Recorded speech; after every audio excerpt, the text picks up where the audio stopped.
somehow hiyo kumesi yote ilini humble ile design, hata nikafika hiyo level tena haiwezi get to my head. Pump your track, Joe. Life is all about conquering the odds and coming out stronger and wiser. Meet James Wadhigamburu aka Jimwat, who rocked the airwaves and captured the hearts of many with his hit songs Under 18 and Sitoi Kitu Kidogo.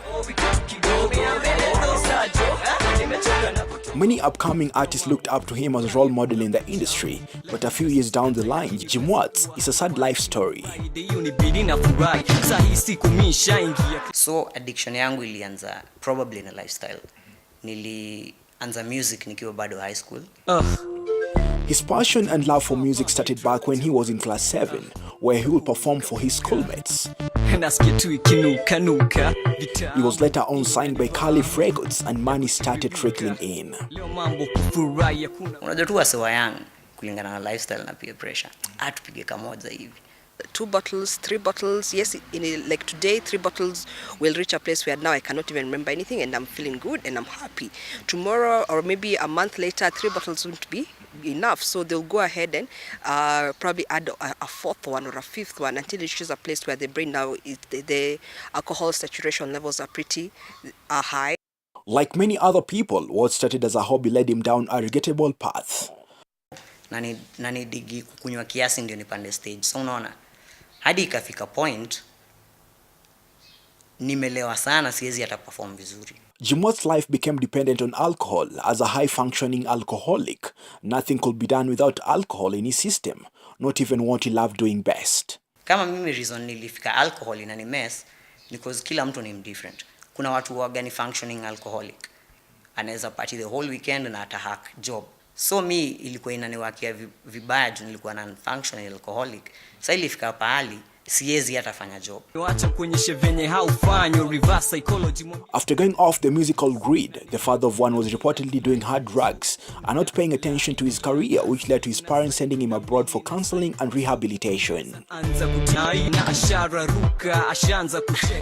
Ni kama umeforsiwa. Cause like kila mtu around you notice changes zako na zina mess and everything. Na wewe una feel maybe nitaenda rehab siku 2-3 nini. Unadhani maybe after a week unafaa kutoka and everything. But una realize rehab wako ile design watakuachilia ukiwa poa, unaona. He lost many close friends. True experience yote nililearn like the smaller the circle, the bigger the focus. Because time ya twende happy kila mtu alikuwa free, but ya time niko kwa noma mzee aiza ndakukall back, niko busy, niko wax na wish the best. Dr. Rachel Mwangi from Uzima Mental Health says that checking into a rehab center may not always be the addict's personal decision, and many of them are forced to join the programs against their will. Whatever someone is going through, even if all these 10 people have an addiction problem, each one has their own specific needs, and we can decide because mtoto nani alienda rehab na akakuwa sawa that even my kid will go to rehab and will be okay.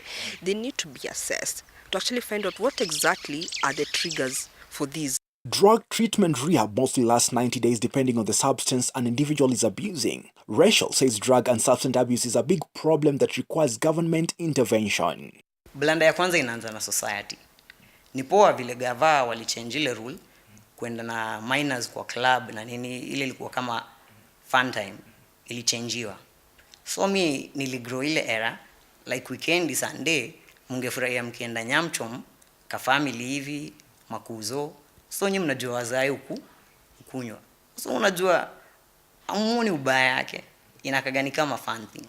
Jimwat, who has been clean for 4 years now, reached his turning point when he was involved in a gruesome road accident along Thika Road in 2013. As Dr. Mwangi tells us, addiction has teared apart many families and destroyed relationships. Once there's probably a sort of frustration, this person starts to kind of fantasize about how I can end all these with just taking alcohol, because the alcohol will, or whatever drug will dull, so that the person will dull those kind of frustrative moods, so the person won't have to think so much about them and also get stressed. Many factors drive people into substance use, in this case alcohol. Apart from family or outward influence, for Jimwat it was work-related. because of the intoxication effects and the lack of inhibition, people tend to act in ways that are not really supportive of a relationship.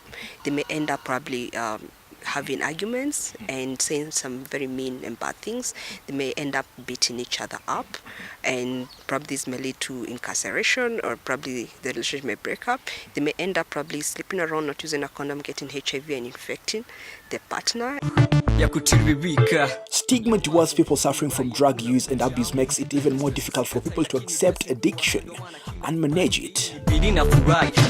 And yes, they may want to change, or they may make a decision to change, but because of that addictive element in the brain, they find themselves taking it all over again. So as you understand by that process, it's really hard for someone to just decide, like, let me stop. Ni poa istigmatiziwe kama alcohol ama drugs, hata kuvuta fegi and everything.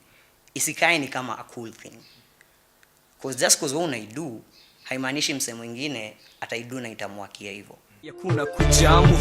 Substance abuse is not restricted to class or age. Anybody can become an addict. There's all this peer pressure and everyone thinks it's a very good thing, and celebrities will think like, because being a celeb, it's all about drinking and all, you find yourself drinking. And then there's a lot of money. Like I say, the environment is very, very supportive. For Jimwat, every day that he's sober is a win.